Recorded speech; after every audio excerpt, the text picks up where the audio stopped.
Iya, halo. Kedengaran suara saya. Dengaran, Pak. Giliran, Pak. Dengar, Pak. Itu di layar kelihatan PPT-nya. Iya, Pak. Kelihatan, Pak. Ya, baik. Assalamualaikum warahmatullahi wabarakatuh dan selamat siang.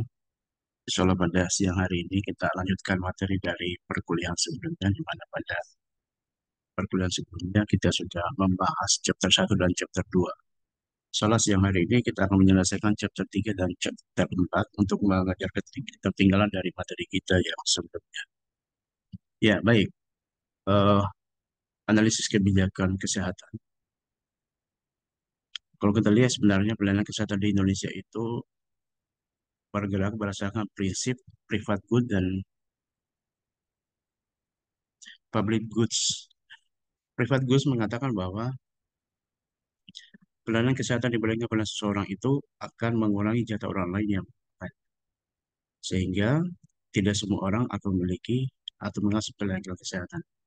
Sedangkan prinsip dari public goods bahwa pelayanan kesehatan diberikan kepada seseorang itu tidak akan mengurangi jatah orang lain sehingga tidak perlu berebut.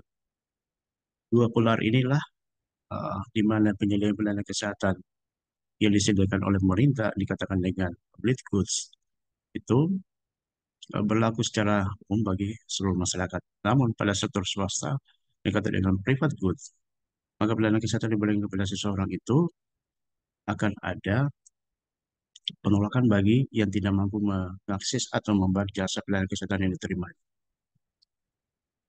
Di dalam pelayanan kesehatan, negara tidak hanya berperan sebagai regulator, tetapi juga sebagai penyelenggara di dalam pelayanan kesehatan. Kehadiran negara sebagai suatu memberi pelayanan kesehatan, tentu tidak semua masyarakat mampu dilayani oleh negara, apalagi pada posisi, kondisi geografis, sosial ekonomi, dan strata kehidupan di masyarakat, maka peran negara makin tahun makin berkurang. Hal ini maka perlunya sektor swasta untuk mengambil peran di dalam pelaksanaan kebijakan kesehatan itu sendiri. Apa saja yang menjadi peran swasta dalam pelayanan kesehatan? Itu diistilahkan dengan private role. Peran swasta dalam bidang kesehatan itu ada tiga sebenarnya. Yang pertama adalah eh, mengatur diri sendiri.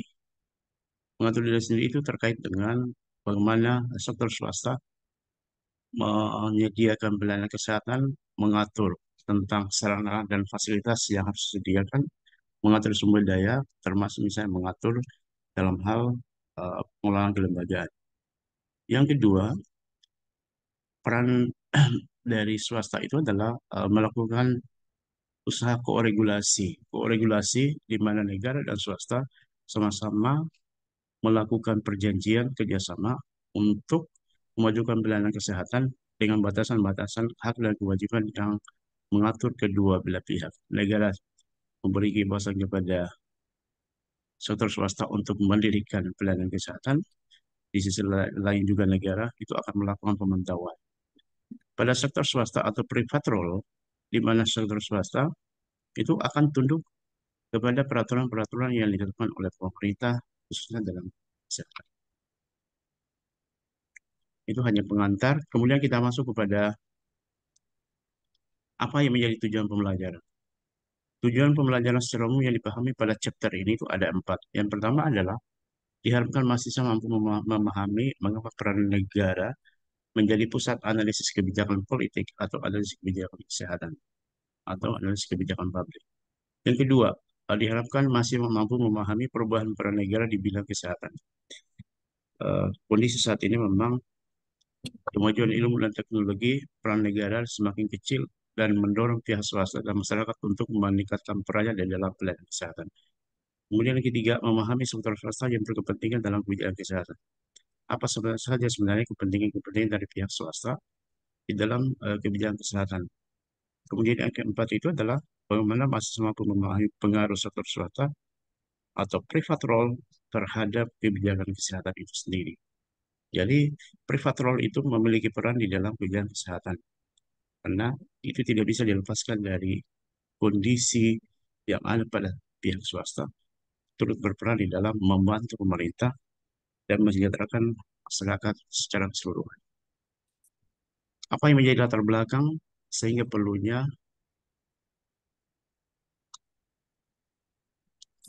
ya apa yang menyebabkan latar belakang sehingga perlunya peran swasta atau private role di dalam pelayanan kesehatan atau kebijakan kesehatan? Yang pertama adalah perubahan peran negara dalam kebijakan kesehatan. Ya, pada negaranya yang cukup luas dengan populasi penduduk yang sangat besar, kemudian perubahan-perubahan di wilayah ilmu pengetahuan teknologi termasuk perubahan-perubahan sosial lainnya itu akan menjadi eh, hambatan bagi pemerintah di dalam mengupayakan sebuah pelayanan kesehatan yang baik. Saat ini kalau kita lihat dari histori peran negara, pada beberapa negara itu ada perbedaan. Pada skala negara misalnya, negara berkembang, negara maju, atau negara miskin, sistem pemerintahan dan sistem pelayanan kesehatan itu agak berbeda. Kecenderungan peran negara eh, pada negara maju, di mana peran negara itu menjadi lebih dominan, sehingga di dalam pemenuhan kebutuhan, baik itu untuk pelayanan, baik itu tata kelola, baik itu kemudahan akses, peran negara sangat besar. Namun pada beberapa negara termasuk Indonesia dengan wilayah yang begitu besar dengan jumlah penduduk lebih kurang 200.000 jiwa, kondisi keuangan negara yang dihasilkan dalam tahunan itu tidak mampu membiayai pelayanan kesehatan di Indonesia. Sehingga salah satu metode yang digunakan untuk memenuhi kebutuhan anggaran belanja negara khususnya di bidang kesehatan, maka pemerintah mengurangi subsidi pada pelayanan-pelayanan kesehatan yang bersifat spesialis dan menengah. Sementara pelayanan bersifat dasar itu menjadi kewajiban negara untuk memberikan pelayanan. Tetapi pada daerah-daerah tertentu ternyata perataan pembangunan itu tidak maksimal dilakukan karena adanya eh, defisit anggaran yang ada pada negara. Oleh karena itu, lahirlah pemikiran dari para pemikir bahwa untuk meningkatkan pelayanan kepada masyarakat, maka peran dari swasta atau private role dan community itu didorong untuk mengupayakan dan mendayagunakan bagaimana kedua peran tersebut itu bisa dimanfaatkan untuk kepentingan pelayanan kesehatan. Jadi perubahan tadi itu sebenarnya adalah yang paling dominan atau yang paling mendasar dari perubahan peran negara adalah berkurangnya subsidi pemerintah kepada pelayanan kesehatan akibat defisit anggaran yang berkurang. Berkurangnya pembiayaan dari negara tentu ya akan memperburuk pelayanan kesehatan Indonesia. Kalau kita lihat misalnya kemarin itu isu-isu yang sering berkembang adalah misalnya akses masyarakat ke tempat pelayanan kesehatan, khususnya misalnya pada daerah tertinggal, daerah terbelakang, daerah terdepan. Itu sangat nyata kondisi pelayanan kesehatan itu tidak terlaksana dengan bagus. Kalau saya melihat itu, kalau di Sulawesi Tenggara sebenarnya pada beberapa pulau atau beberapa daerah yang jumlah penduduknya kecil, hadirnya pemerintah itu sangat kecil. Kalau kita lihat misalnya di Pulau Saponda, Saponda itu suatu wilayah yang ada di tengah laut, yang menjadi wilayah dari Kabupaten Konawe. Tetapi pelayanan kesehatan yang disediakan di sana itu hanya pustu yang ada, sementara jumlah masyarakat atau kakak yang ada itu cukup banyak. Sehingga ketika misalnya ada angka kesakitan atau persalinan atau gawat darurat itu tidak tertangani dengan bagus. Dan dari pantauan kami juga di sana hanya ada satu pustu dan pustu yang ada di sana ya minim dari sumber daya yang eh, baik itu pelayanan gawat darurat, termasuk misalnya tidak adanya tenaga kesehatan yang ada di sana. Kalaupun ada waktu yang disediakan untuk berada di tempat sana, ya kemarin dari pantauan kami, wawancara kami ya dalam 1 bulan itu ya 2 kali. Pertanyaannya mengapa tenaga kesehatan tersebut walaupun sudah ditunjuk ditempatkan sana tidak menjalankan tugas dengan bagus. Karena pertimbangannya juga yang pertama adalah ya akses ke sana itu tidak ada. Kalaupun ada ya dengan biaya sangat tinggi. Kalau misalnya perorangan ingin melakukan perjalanan misalnya dari Kota Kendari atau misalnya dari eh, Tronipa ke Sapunda itu ya harus membutuhkan biaya sangat besar dan kisaran ya 1.500.000 karena tidak ada transportasi rutin. Transportasi yang ada itu yang menghambat masyarakat dan petugas kesehatan yang akan ke sana. Kemudian kedua, ya susahnya mendapatkan kebutuhan pokok dari kehidupan sehari-hari. Di sana memang ada kes-kes kecil, tetapi ada kebutuhan-kebutuhan lain yang menjadi kebutuhan tenaga kesehatan itu ya sulit dicapai. Sehingga ya tidak ada tenaga kesehatan yang betah, bahkan ya lebih banyak lebih banyak tinggal di Kendari daripada di daerah Sapunda itu. Itu baru satu daerah. Bagaimana dengan daerah lain misalnya? Seperti misalnya di daerah Labengki atau misalnya pernah saya melakukan perjalanan di daerah Rauta Kabupaten Konawe yang berbatasan dengan tiga provinsi, Sulawesi Selatan, Sulawesi Tengah, dan Sulawesi Tenggara.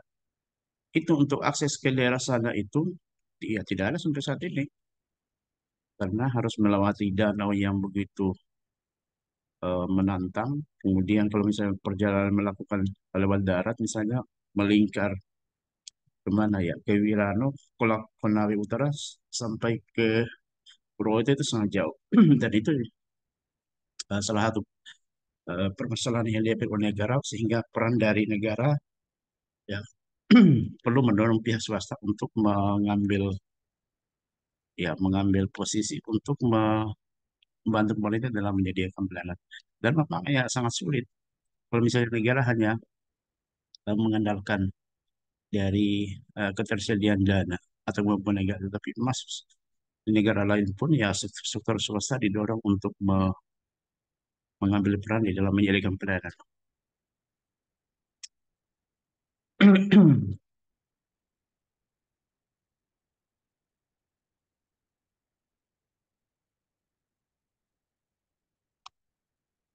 Ya, berikutnya, dulu peran negara itu hanya fokus dalam analisis kebijakan, lupa pada bagaimana upaya untuk mengumpulkan data, mencari permasalahan, sehingga diperoleh suatu solusi untuk mengatasi permasalahan yang ada. Pada kondisi ini, ya negara ya lagi-lagi harus merubah cara pandang, merubah usaha untuk memperbaiki kekurangan-kekurangan yang ada. Kemudian yang ketiga, ya sekarang negara berperan dalam memutuskan kebijakan publik. Ini betul sekali. Jadi tugas negara itu tidak hanya merumuskan, tetapi juga jika ada eh, rumusan atau permasalahan yang dihadapi, maka negara harus mengambil langkah untuk memutuskan. Kewenangan itu ada pada penguasa sebagai suatu posisi yang memutuskan dia untuk patut di jabatan itu.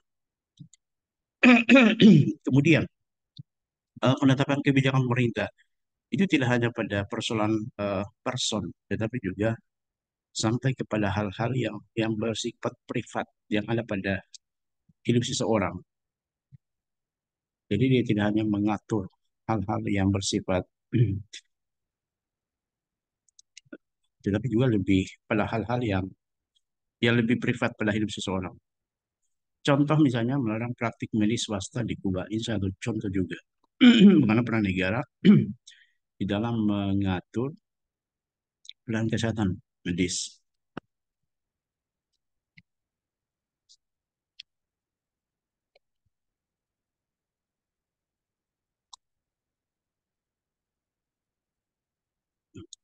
Ya, oleh karena itu yang perlu diketahui selanjutnya adalah apa sebenarnya peran negara dalam sistem kesehatan.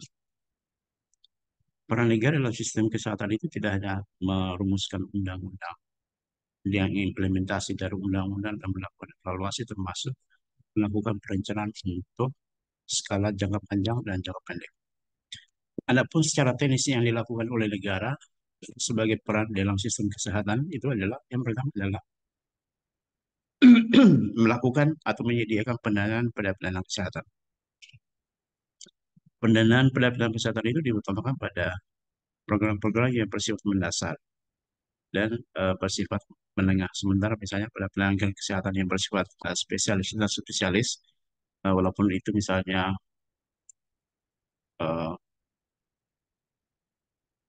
untuk ditujukan untuk pelayanan pada penyakit-penyakit yang sulit dijangkau pelayanan kesehatan dasar, tetapi pemerintah mendorong peran dari pihak swasta untuk menyediakan pelayanan yang bersifat spesialis tadi. Kemudian yang kedua, alokasi sumber daya. Alokasi sumber daya, baik itu sumber daya manusia, fasilitas, dan peralatan, ternyata itu menjadi kewajiban dari pemerintah. Mengapa pemerintah harus menyediakan itu? Karena memang ya kadang-kadang pada skala yang lebih besar, masyarakat tidak mampu menyediakan sendiri, atau misalnya swasta tidak mampu menyediakan sendiri. Sehingga peran negara itu wajib hadir untuk mengalokasikan sumber daya. Kemudian mengatur cakupan kegiatan pelayanan. Cakupan pelayanan kesehatan itu yang wajib diatur oleh pemerintah misalnya berkaitan dengan pelayanan kesehatan dasar. Misalnya KIA, berkaitan dengan kesehatan ibu dan anak, berkaitan dengan pencegahan penyakit, pengobatan, dan seterusnya. Kemudian yang berikutnya yang ketiga, keempat adalah memberikan perizinan kepada penyedia jasa dan fasilitas kesehatan. Perizinan ini menjadi ranah dari pemerintah karena di dalam memberikan persetujuan untuk berdirinya suatu unit pelayanan kesehatan, persyaratan-persyaratan yang harus dipenuhi, baik itu dari sumber daya manusia, peralatan, baik itu dari sisi fasilitas, ketenagaan, termasuk misalnya tata kelola, itu harus dilakukan review oleh tim yang dipercayakan untuk memberikan persetujuan dari izin pelayanan kesehatan tersebut. Itu eh,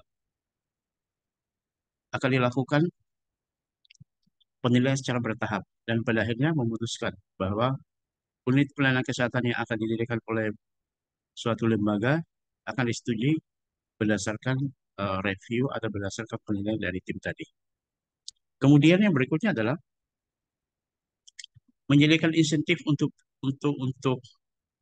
praktek di daerah terpencil. Ini memang salah satu tantangan terbesar dari pemerintah dari dulu sampai sekarang. Mengapa pada daerah perkotaan atau megapolit pelayanan kesehatan itu lebih maju, bahkan cepat berkembang. Memang pada daerah-daerah yang maju atau pada daerah yang metropolis atau misalnya pada kawasan yang padat itu memungkinkan pendapatan dari suatu pelayanan kesehatan itu akan apa namanya akan berlaku normal. Berbeda misalnya pada daerah terpencil. Kalau kita lihat misalnya di kawasan pegunungan atau di pantai di daerah Papua, pemerintah sudah mengalokasikan dan menganggarkan pembangunan puskesmas di daerah pegunungan dengan jumlah penduduk yang sangat kecil sehingga tidak diikuti dengan biaya pemeliharaan dan pada akhirnya puskesmas itu ya eh, apa ya minim dari kunjungan. Jika bisa minim dari kunjungan ya kemungkinan berdampak kepada pembiayaan yang ada karena salah satu sumber pendapatan untuk pemeliharaan dan meningkatkan kesejahteraan dari tenaga kerja ya tentu dari insentif atau iuran yang diperoleh dari pelayanan kesehatan yang ada. Jadi insentif ini memang satu pertimbangan pemerintah di dalam penyelenggaraan pelayanan. Kemudian yang berikutnya, mengatur tarif pelayanan. Mengapa pemerintah harus hadir dalam mengatur pelayanan, khususnya tarif ini? Karena tarif yang ada itu akan berdampak pada masyarakat dan juga berdampak kepada pemberi pelayanan kesehatan. Dampak pada masyarakat itu adalah jika tarif yang diberlakukan terlalu tinggi, maka kemungkinan masyarakat tidak akan membeli pelayanan kesehatan itu. Walaupun misalnya, ya kalau dari teori yang ada, pendekatan out of pocket atau fee for service itu hanya berlaku pada masyarakat yang mampu. Sementara pada masyarakat yang tidak mampu dengan pendekatan JKN sekarang, di mana peran pemerintah mengatur tarif pelayanan ini, kemudian mengatur kualitas pelayanan ini betul sekali. Jadi suatu pelayanan kesehatan itu dianggap berkualitas dan memuaskan pelanggan, maka peran pemerintah itu melakukan evaluasi, menilai melalui eh, tindakan akreditasi. Jadi, para tim surveyor yang dipercaya untuk mengawasi eh, kualitas pelayanan itu akan melakukan penilaian terhadap tindakan yang dilakukan oleh rumah sakit dalam memberikan pelayanan kesehatan dan seterusnya. Ya, masih kedengaran suaranya atau tidak? Masih, Pak. Masih, Pak. Masalahnya di Dengaran, sini, Pak. masalahnya di sini ini hujan. Jelas, Pak, jelas.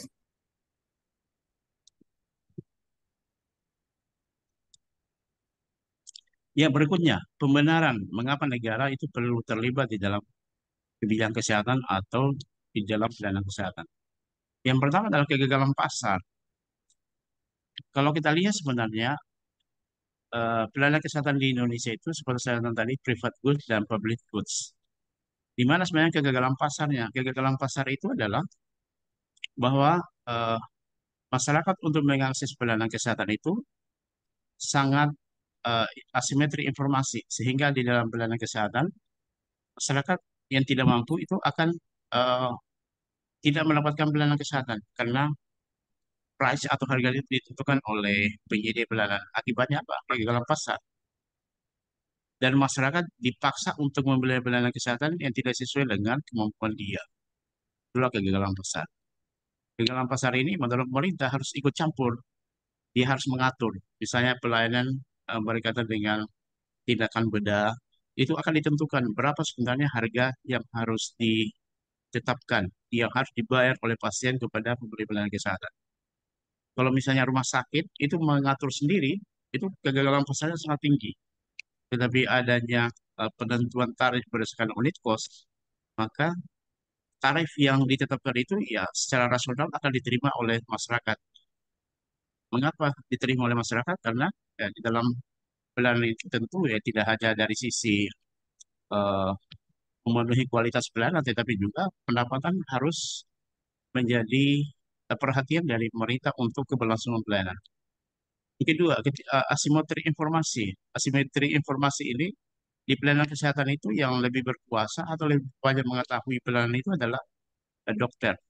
Sehingga pasien sebagai penerima pelayanan ketika mendapatkan pelayanan itu tidak banyak memberikan, ya tidak bisa memberikan kritik, tidak terlalu banyak untuk bertanya, karena yang lebih tahu ya dokter itu sendiri, dan ini ya sebagai suatu hal yang biasa di dalam pelayanan kesehatan. Makanya asimetri informasi ini eh, harus diketahui. Kemudian berikutnya, kebutuhan akan pelayanan kesehatan itu tidak jelas dan seringkali mahal.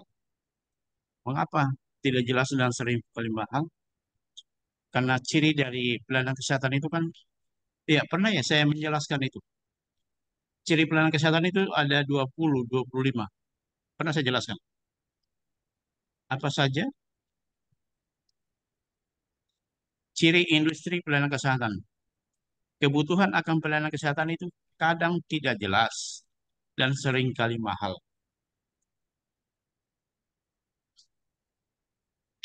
Inilah yang menjadi perbedaan antara industri pelayanan jasa dengan pelayanan kesehatan. Pelayanan dibutuhkan itu tidak jelas. Contohnya begini, hari ini saya masuk di rumah sakit. Gejala yang saya dapatkan adalah saya itu sakit gigi dan saya harus ingin dicabut oleh dokter. Maka masuklah saya di rumah sakit dilayani. Dokter mendiagnosa kita, dan kita meminta untuk misalnya dicabut. Dokter mendiagnosa bahwa Anda sakit gigi, kemudian untuk dilakukan tindakan saat ini itu belum bisa. Menunggu 3 hari atau saya menunggu informasi dari sub menunya medis. Misalnya harus dirongseng dulu untuk mengetahui misalnya kondisi gigi.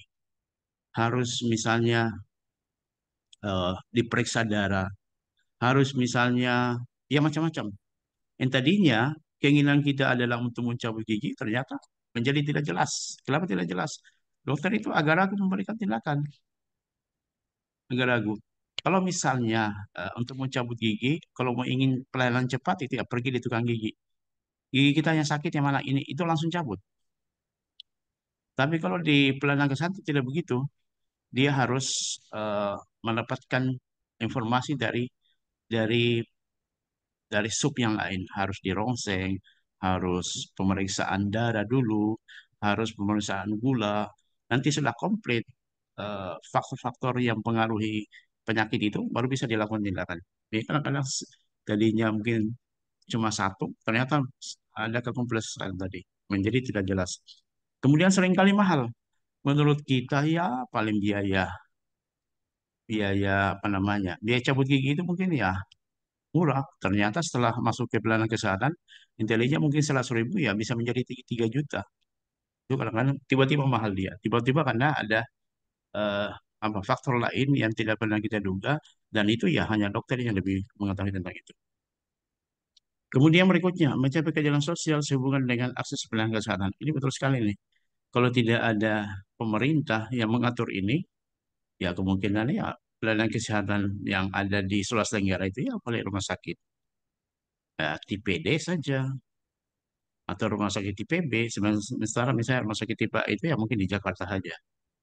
Ini untuk mencapai keadilan ya peran pemerintah itu harus lebih dominan dalam mengatur.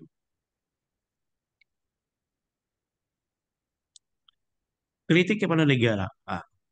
Walaupun pemerintah misalnya punya peran yang sangat besar terhadap pelayanan kesehatan, tetapi tidak semua permasalahan dari penyedia pelayanan kesehatan dan masyarakat yang melakukan pelayanan kesehatan itu bisa memuaskan masyarakat. Contohnya misalnya kalau kita pergi misalnya di rumah sakit, yang sering dihadapi yang pertama, waktu tunggu yang terlalu lama, sistem antrian yang tidak teratur, kemudian sistem dokumentasi rekam medis yang tidak tertata dengan rapi, kadang-kadang membutuhkan waktu yang lama. Kemudian misalnya juga ya pemberi pelayanan kesehatan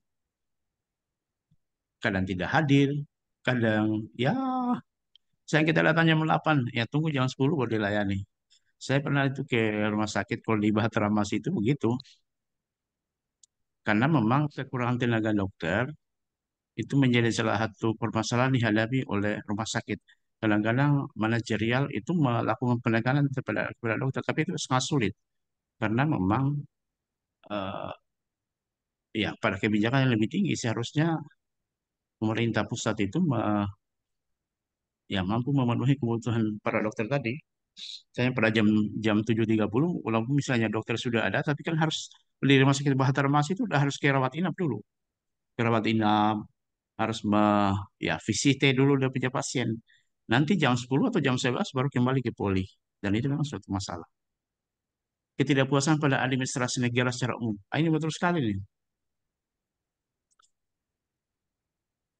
Sistem administrasi negaranya yang tidak tertata dengan bagus. Misalnya sistem rekam medis. Menunggu dokumen rekam medis ya tidak perlu sebenarnya butuh waktu sampai 1 jam. Ya 10 sampai 15 paling lama atau 10 menit itu sudah harus ada. Karena masih menggunakan sistem manual, apalagi dengan jumlah dokumen yang sangat banyak, dan jumlah dokumen itu tidak tertata juga dengan bagus di penyimpanan, itu kadang-kadang misalnya dokumen rekam medik yang tidak terkoordinasi dengan bagus, misalnya dokumen rekam medisnya itu ada di poli, kemudian misalnya pada saat pergantian shift itu tidak dikoordinasikan sehingga mungkin ya dokumen rekam medisnya itu tersimpan misalnya di seharusnya ya setelah selesai pelayanan ya harus dikembalikan ke rekam medis supaya itu memudahkan para pencari rekam medis itu untuk mendapatkan pelayanan rekam medis yang baik.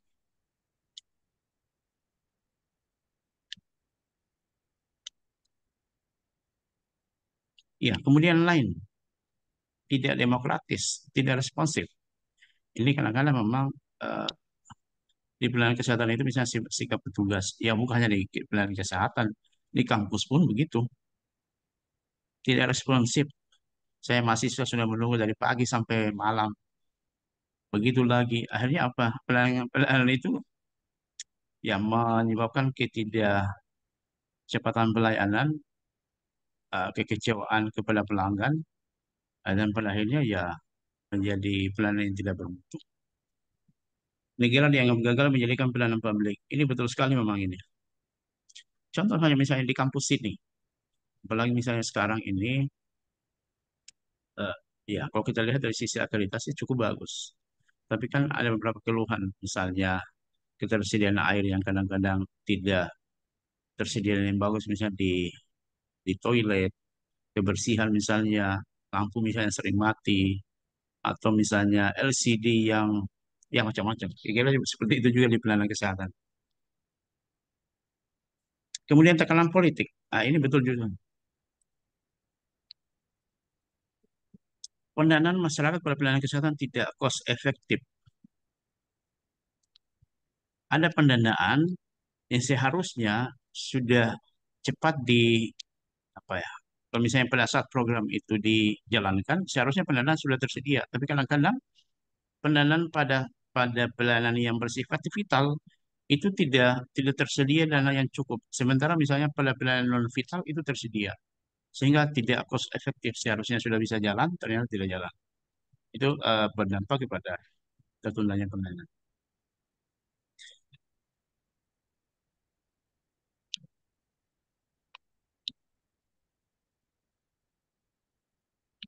Kemudian yang lain, ini kinerja pelayanan pada pelayanan kesehatan itu juga itu dipengaruhi oleh tekanan politik atau misalnya berkaitan dengan dukungan politik dari penguasa. Ini penting sekali nih. Kalau tidak ada, kalau misalnya pemerintah yang berkuasa tidak punya wawasan tentang pengetahuan tentang kesehatan atau misalnya tidak memperhatikan kebutuhan dasar yang menjadi kewajiban pemerintah di dalam bidang kesehatan, itu tentu alokasi anggaran untuk pembangunan puskesmas, melengkapi fasilitas dan seterusnya itu akan kurang alokasi anggaran ke sana. Sehingga juga masyarakat mendapatkan pelayanan kesehatan yang buruk. Kadang-kadang misalnya ya, misalnya contoh kecilnya insentif petugas kesehatan yang kecil, sumber daya yang kurang, dan seterusnya. Termasuk yang lain adalah manajemen yang buruk. Ini juga menjadi kritik pada negara.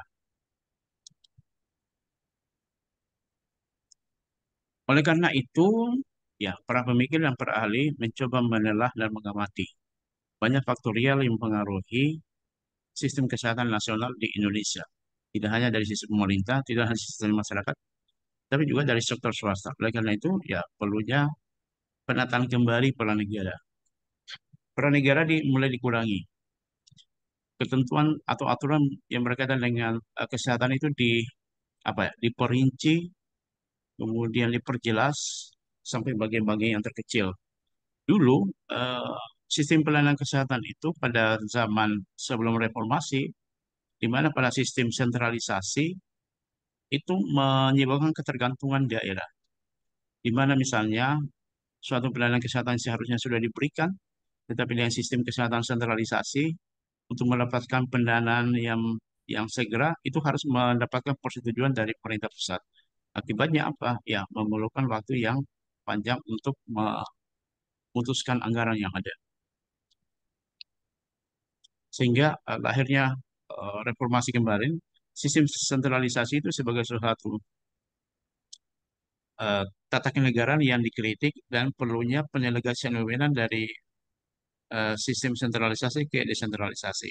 Maka lahirlah, maka turunlah undang-undang otonomi daerah bahwa di dalam proses manajemen pelayanan kesehatan itu tidak hanya semata-mata diatur oleh pemerintah pusat, tetapi juga harus delegasi ke daerah.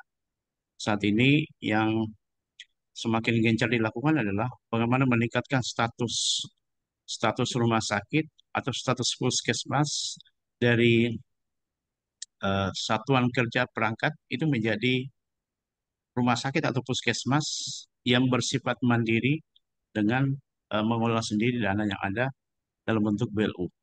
Itu akan memudahkan pelayanan. Kalau dulu tidak, itu berdasarkan sistem waktu anggaran. Kalau misalnya anggaran itu dilakukan dalam dalam bentuk triwulan, akan dicairkan, ya kemungkinan ya menunggu waktu yang ditetapkan tadi untuk mengalokasikan dana. Tetapi dengan sistem badan layanan umum, rumah sakit itu atau puskesmas bisa menyediakan dana ya setiap saat. Jadi dari pendapatan puskesmas, rumah sakit itu dikembalikan kepada puskesmas sendiri. Silakan puskesmas menyimpan uangnya, kemudian merencanakan anggaran, kemudian mengalokasikan anggaran untuk penyediaan, baik itu misalnya pembelian alat, pembelian bahan makanan, dan seterusnya. Itu sangat membantu di dalam pelayanan kesehatan. Jadi rumah sakit juga sudah semakin mandiri untuk mengelola keuangan. Bahkan bukan hanya itu, ya rumah sakit juga eh, sudah memiliki alternatif untuk memenuhi kekurangan tenaga, misalnya dengan mengangkat tenaga kontrak. Tenaga kontrak yang ada itu dengan pendanaan gaji atau honor itu bisa diambilkan dari pendapatan BLU tadi.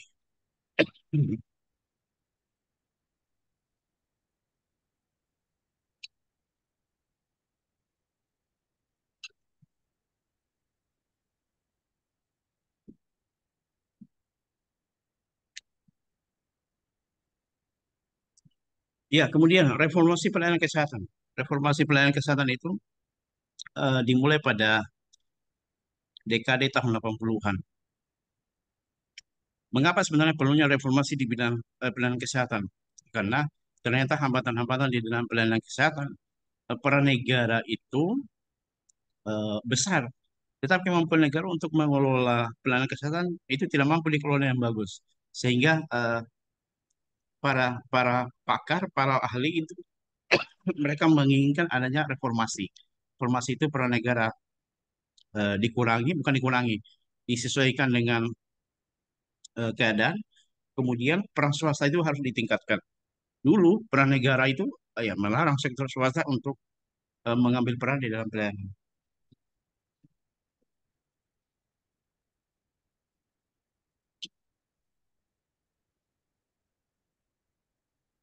Sehingga private role atau swasta itu diberi peran untuk mengambil eh, mengambil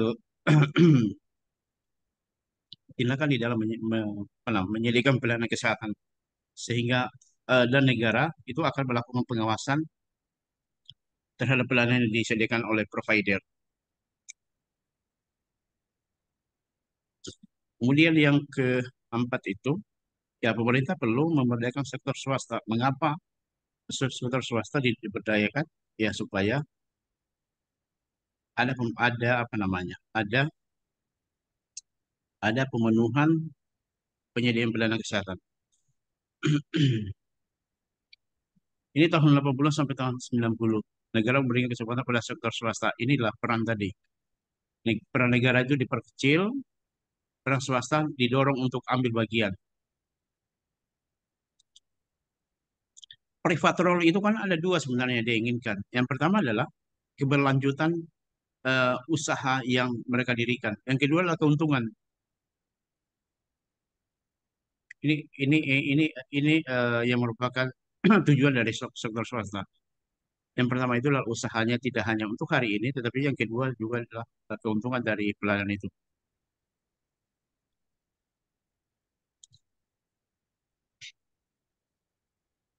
Ya, kemudian juga sektor swasta seperti saya katakan tadi, itu melakukan tindakan self regulation. Yang kedua, bersama-sama pemerintah melakukan ko-regulasi atau bersama-sama pemerintah itu membuat kerjasama atau membuat kesepakatan untuk mengatur kedua belah pihak, yang mana ranah dari uh, private role, yang mana dari public goods yang dilakukan oleh pemerintah.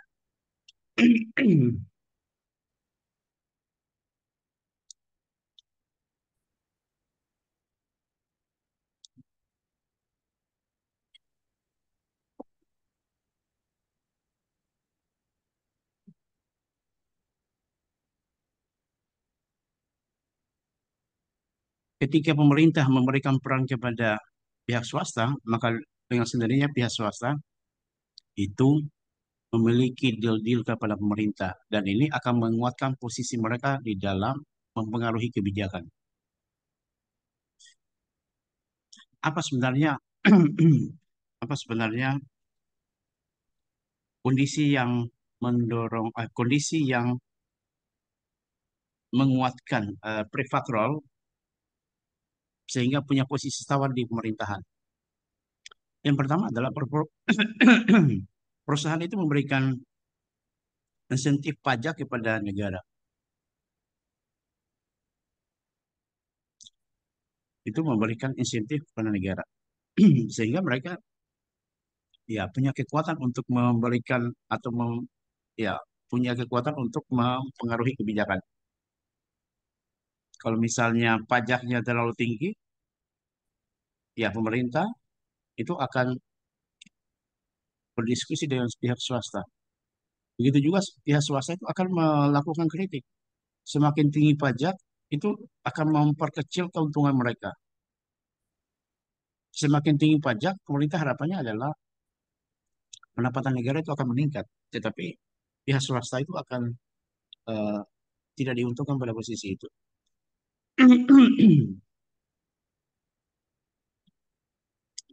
Kemudian yang kedua, dengan adanya eh, private role ini, di mana kolega-kolega dari perusahaan-perusahaan besar dunia, swasta itu memiliki relasi di internasional, itu bisa dimanfaatkan oleh pemerintah untuk mencari apa namanya, untuk mencari rekognisi, baik itu misalnya untuk mendapatkan dukungan, untuk mendapatkan modal dan seterusnya. Di banyak sektor, perusahaan mempunyai kemampuan khusus yang dinyatakan pemerintah dalam membuat kebijakan yang beraturan. Ini betul sekali nih.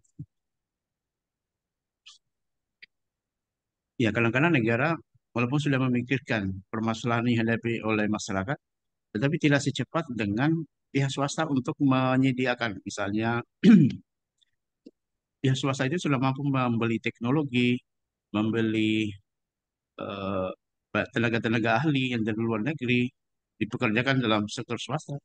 Itu bisa menjadi bisa menjadi modal bagi pemerintah untuk mempengaruhi pihak swasta untuk menyediakan pelayanan. Ya, bagaimana sektor swasta terlibat dalam kebijakan kesehatan? Yang pertama adalah yang ini ya, self-regulation. Self-regulation itu di mana private role atau pihak swasta yang memiliki modal, yang memiliki dana, itu ketika merencanakan membangun suatu pelayanan, itu akan memutuskan sendiri keinginan mereka, self-regulation. Misalnya, lokasinya di mana, luas dari bangunan, sumber daya yang saya pekerjakan, apakah misalnya sumber daya dari asing atau lokal, atau misalnya nasional, ketersediaan peralatan dan seterusnya, itu diatur sendiri oleh private role, kok self regulation, dia mengatur sendiri. Yang kedua, co-regulation. Co-regulasi ini sebenarnya kerjasama antara pemerintah dan swasta sebagai jalan tengah untuk mengatasi atau apa ya, deal-deal untuk membangun kerjasama dua belah pihak. Satu sisi pemerintah terbantu, sisi lain juga pihak swasta koregulasi itu mendapatkan keuntungan dengan kebijakan yang akan dilaksanakan.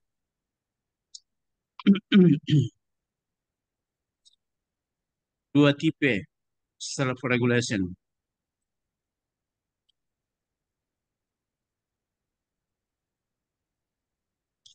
Di mana yang pertama adalah standar pasar. Standar pasar dari private role itu ditentukan sendiri. Misalnya mau bangun di mana, berapa luasnya, segmentasi pasar yang menjadi sasaran pelayanan siapa, kemudian price dari harga pelayanan itu berapa dan seterusnya, itu ditentukan sendiri. Kemudian yang kedua, standar sosial. Standar sosial ini berkaitan dengan manfaat dari private role kepada masyarakat sekitar.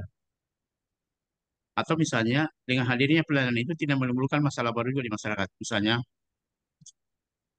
Misalnya membangun rumah sakit itu harus ada persetujuan dari masyarakat di sekitar situ.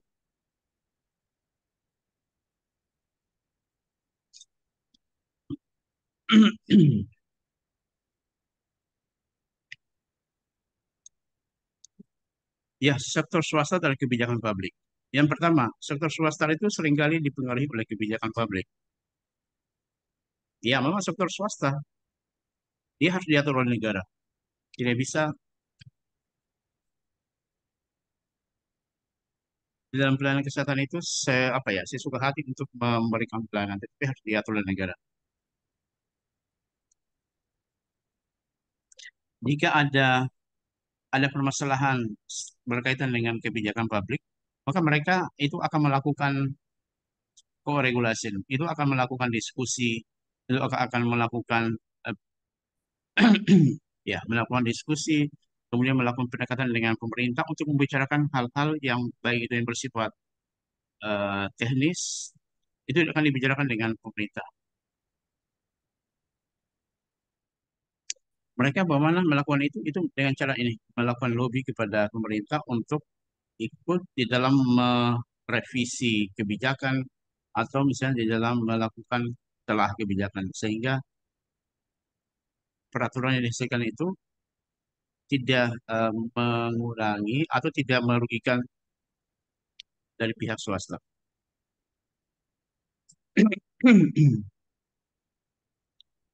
Koregulasi,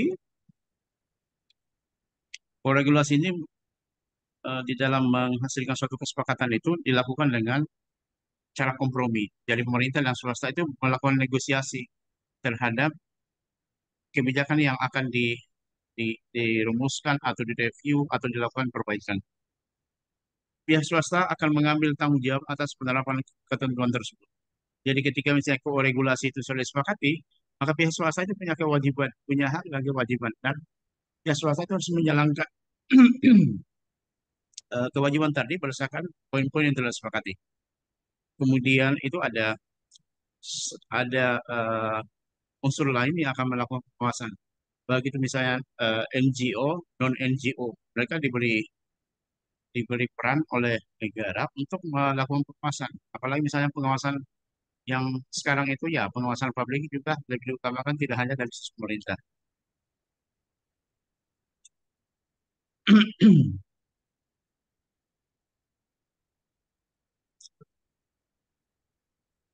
Ya, ada yang bertanya, nanti kita masuk di chapter keempat ini. Ya, masih kedengaran suara saya atau halo? Kedengaran, Pak. Ya, Pak.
Ya, baik, kita lanjut. Waktu kita tersisa 30 menit. Sebenarnya kita bisa selesaikan sebelum akhir. Ya, baik. Chapter 4.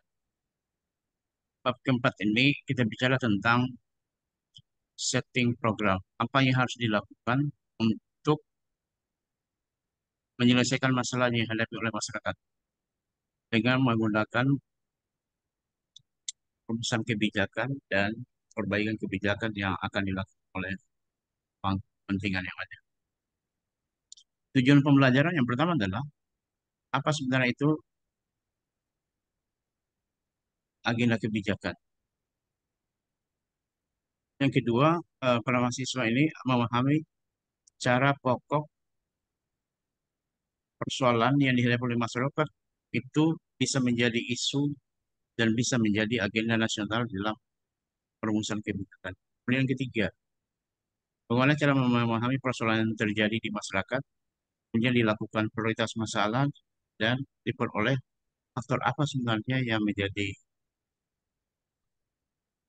atau yang mempengaruhi dari masalah tersebut. Kemudian yang keempat, ini kita akan mengetahui tentang bagaimana peran masing-masing kelompok atau orang-orang atau stakeholder yang ada dalam suatu negara dan menentukan agenda apa yang dilakukan untuk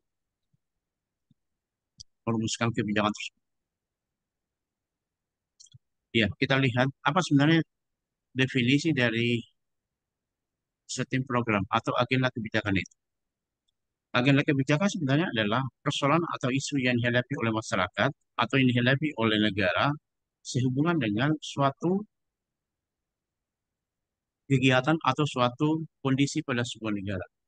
Dan persoalan tersebut tentu menjadi isu yang akan dipelajari, yang akan diketahui, dan mendorong para pemangku kepentingan untuk melakukan perbaikan terhadap permasalahan tersebut. Di sini tentu nanti tak hanya masyarakat, tak hanya swasta saja yang menghadapi masalah tersebut, tetapi negara juga itu akan menjadi perhatian serius untuk mengatasi masalah tersebut. Mengapa negara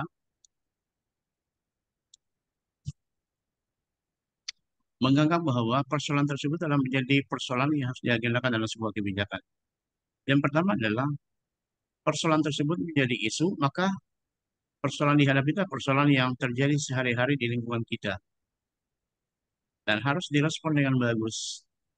Kadang-kadang memang pemerintah ini jika terjadi suatu permasalahan yang sifatnya ya rendah saja atau datar-datar saja, kadang-kadang pemerintah itu tidak menganggap sebagai suatu permasalahan dihadapi oleh masyarakat. Tetapi misalnya isu atau persoalan tadi telah dikritik atau misalnya yang bersifat darurat, maka pemerintah itu melakukan respon yang sangat cepat. Contohnya misalnya, kalau di Kota Kendari kemarin kan berupa bencana banjir. Bencana banjir ini memang sudah hal yang sering terjadi tiap tahunan. Tetapi untuk mengatasi permasalahan yang terjadi, ya tidak hanya misalnya pada instansi terkait atau teknis saja yang turun langsung ke pelayanan, misalnya mengupayakan pelayanan misalnya berupa dapur atau misalnya membantu dalam evakuasi barang-barang, membantu evakuasi misalnya mereka yang terdampak banjir. Ini kemarin kan yang dikritik misalnya PJ Gubernur kemarin tidak respon terhadap banjir yang ada di Kota Kendari, sehingga ketika isu itu diangkat ke isu isu publik, maka media sosial yang akan menjadi sarana untuk memperbincangkan masalah itu, dan itu bisa menjadi kritikan terhadap pemerintah. Kemudian masalah sehari-hari yang butuh pemecahan masalah, atau misalnya situasi krisis yang sulit ditangani secara cepat. Contoh kecilnya misalnya, kalau untuk saat ini kan bencana banjir yang tidak hanya terjadi di Kota Kendari, tapi ada saat-saat kritis yang ada di misalnya di Konawe Utara, itu antara dua apa ya dua dua dua wilayah yang terputus akibat adanya luapan air yang begitu deras, dan itu memutuskan jalan Trans Sulawesi yang menghubungkan antara Konawe Utara misalnya dengan Morowali atau Sulawesi Tenggara dengan Sulawesi Tengah. Dan ini ya bisa krisis yang ada sekarang ini, ya bagaimana mempercepat transportasi atau mobilisasi bagi itu penumpang dan mobilisasi logistik. Jika ada hambatan itu akan mempengaruhi misalnya ya barang-barang, misalnya mobilisasi logistik misalnya bahan makanan itu akan mengalami kerusakan misalnya di apa ya mengalami kerusakan sebelum dipasarkan, dan ini menjadi situasi krisis. Seharusnya pemerintah melakukan penanganan secara cepat. Kemudian yang berikutnya misalnya dorongan perubahan dalam suatu masyarakat sosial yang lebih normal, itu biasanya permasalahan itu ya datar-datar saja. Tetapi ketika misalnya permasalahan itu menjadi milik bersama dan selalu misalnya dikritik, selalu misalnya mendapat tuntutan dari masyarakat, itu akan mendorong suatu perubahan yang sangat besar. Makanya perlunya eh, agenda perubahan untuk mengatasi permasalahan yang terjadi, dan sehingga masyarakat ya bisa merasakan dampak dari agenda atau implementasi dari program yang direncanakan. Jadi, bagaimana kita setting program sehingga permasalahan itu masuk dalam ranah politik.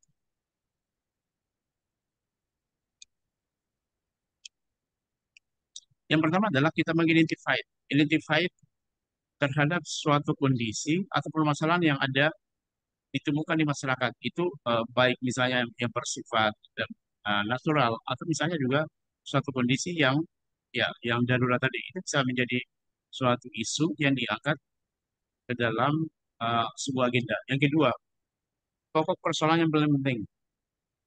Ya, seperti saya katakan tadi, saya persoalan itu yang sifatnya bisa darurat, atau misalnya yang sudah berlangsung cukup lama tetapi tidak ada misalnya usaha dari masyarakat atau pemerintah untuk mengatasi masalah itu. Itu bisa dijadikan sebagai pokok persoalan yang harus segera ditangani. Atau misalnya masalah yang mengancam kesejahteraan penduduk, misalnya kemiskinan, pendapatan yang kurang, tingkat pendidikan, dan seterusnya. Atau misalnya masalah tersebut rasional. Rasional bahwa suatu masalah yang ada itu bisa ya, ada alasan yang bisa diterima secara rasional, sehingga masalah itu perlu ditangani dengan cepat. Ya, berikutnya perubahan jangka panjang dalam situasi sosial ekonomi. Ini juga harus diperhatikan. Bukan berarti misalnya pada masyarakat yang stagnan, kehidupan sosial ekonomi itu dianggap datar-datar saja, dianggap tidak ada masalah. Tetapi itu bisa suatu saat, itu akan muncul persoalan baru dan tidak akan pernah diprediksi sebelumnya. Dan itu harus diantisipasi dari sekarang. Muncul persoalan itu menjadi masalah yang perlu diketahui. Ya, berikutnya, model penentuan agenda. Model penentuan agenda itu ya bisa dari HELP tahun 75.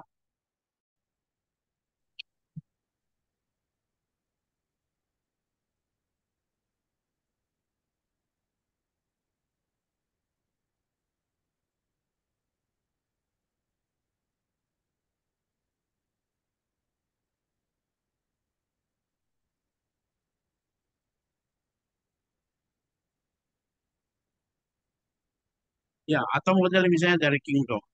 Model dari Kingdom itu diistilahkan dengan jendela politik atau tiga alur proses. Bahwa untuk mencapai implementasi, maka agenda dari program itu harus ditentukan. Namun sebelumnya harus dikenali apa itu problem. Apakah problem itu mengalami perubahan atau tidak? Jika tidak mengalami perubahan, ini menjadi suatu eh, langkah untuk melakukan agenda bahan. Kemudian yang kedua, setelah diidentifikasi problema yang ada, maka langkah selanjutnya adalah merumuskan sebuah kebijakan. Merumuskan sebuah kebijakan ini pada akhirnya ya bagaimana untuk menghasilkan sebuah perubahan pada masyarakat. Tetapi tidak seluruh kebijakan yang dihasilkan ini bisa berjalan dengan bagus. Maka faktor dari vertikal keinginan penguasa atau keinginan elit politik itu perlu didukung atau turut berperan di dalam mempengaruhi kebijakan tersebut agar bisa bekerja secara maksimal. Siapa yang menentukan agenda? Yang menentukan agenda itu sangat banyak. Yang pertama adalah dari sisi pemerintah sebagai private goods atau penyelenggara pelayanan tentu tidak hanya merumuskan kebijakan tetapi juga implementasi termasuk evaluasi dari pelaksanaan kebijakan itu sendiri. Yang kedua adalah media massa. Media massa ini sebagai suatu ya unsur yang akan menjadi kontrol yang terbesar di dalam implementasi dari kebijakan itu. Kemudian masyarakat itu sendiri termasuk NGO atau lembaga swadaya, baik itu lembaga swadaya nasional, lokal termasuk internasional. Ya, saya kira sudah cukup ya. Ada yang bertanya?